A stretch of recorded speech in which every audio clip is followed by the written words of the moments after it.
Onana tenté par le PSG, 3 Français dans le viseur du Real, Haaland et Mbappé également, Lautaro plus proche que jamais du Barça, United privé d'Harry Kane et un point sur la reprise des championnats.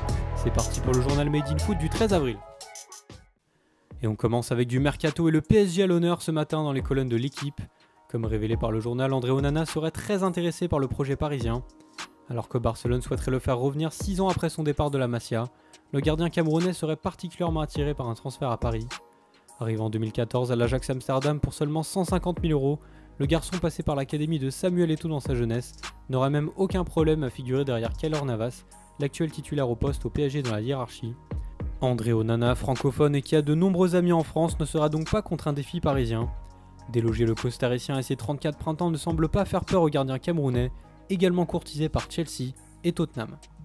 Alors qu'Onana cherche à rejoindre la Ligue 1, d'autres pourraient la quitter comme Boubakary Soumaré et Eduardo Camavinga. À la une de As, aujourd'hui les deux espoirs français sont associés à N'Golo Kanté, avec le titre à la recherche du clone de Casemiro. Selon le journal madrilène, le Real cherchera à renforcer son milieu de terrain avec l'un de ces trois éléments. En effet, Zinedine Zidane serait à la base de cette volonté de doubler le poste du Brésilien pour cet été. Ce n'est d'ailleurs pas la première fois que Camavinga est pointé du doigt par les quotidiens espagnols. Pépite du football français du haut de ses 17 ans, le Rennais a vu son prix beaucoup différer ces dernières semaines. Annoncé à 100 puis 80 millions d'euros par Marca, le prodige en coûterait désormais 45 selon les Ibériques d'ABC. Moins mis dans la lumière, Boubakary Soumaré fait également partie de la shortlist du Real. D'après OK Diario, le Lillois de 21 ans aurait tapé dans l'œil de Zizou. Enfin, N'Golo Kanté, 29 ans et beaucoup plus confirmé à l'image d'un Paul Pogba très convoité également, est une cible du mercato. Selon Diario Madrista, Chelsea aurait demandé entre 80 et 90 millions d'euros pour laisser partir sa sentinelle. On reste au Real Madrid où Erling Haaland fait la une de Marca. L'attaquant norvégien, priorité des merengues pour renforcer l'attaque cet été, est illustré aux côtés de Kylian Mbappé. L'information est confirmée avec le titre Haaland puis Mbappé. 2020 devrait donc être l'année de signature du joueur de Dortmund, si le Real fait les efforts financiers pour y aboutir. Le Borussia demanderait selon AS 70 millions d'euros. Pour le français, tout devrait se dérouler en 2021. L'objectif est selon Marca que le champion du monde ne re-signe pas avec Paris et qu'il rejoigne le Real dans un an. Le feuilleton ne fait que commencer.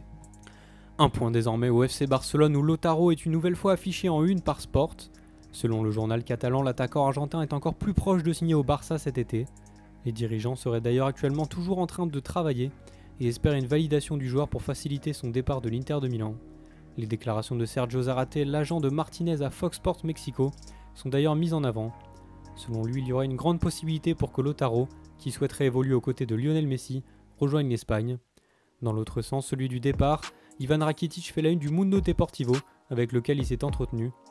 Fortement annoncé à Séville pour signer un retour, le milieu de terrain croate déclare notamment ne pas vouloir être une monnaie d'échange, qualifiant ceci de sac à patates. Le joueur de 31 ans cherche à être valorisé et devrait bouger si ce n'est pas le cas du Barça. Les semaines seront visiblement à compter pour Rakitic au sein du club catalan. Direction désormais l'Angleterre avec une information qui a fait le tour du pays hier. D'après le Mail Sport, Harry Kane souhaitait poursuivre sa carrière à Manchester United. Tottenham aurait alors fixé le prix de sa star à 228 millions d'euros, assez pour repousser les ardeurs des Red Devils. Mais hier soir, Sky Sport a refroidi tout le monde en annonçant que les Spurs ne vendraient en aucun cas l'attaquant anglais à un club de Premier League. Fin d'un court feuilleton qui a tout de même bien secoué le football anglais dans cette période de crise sanitaire.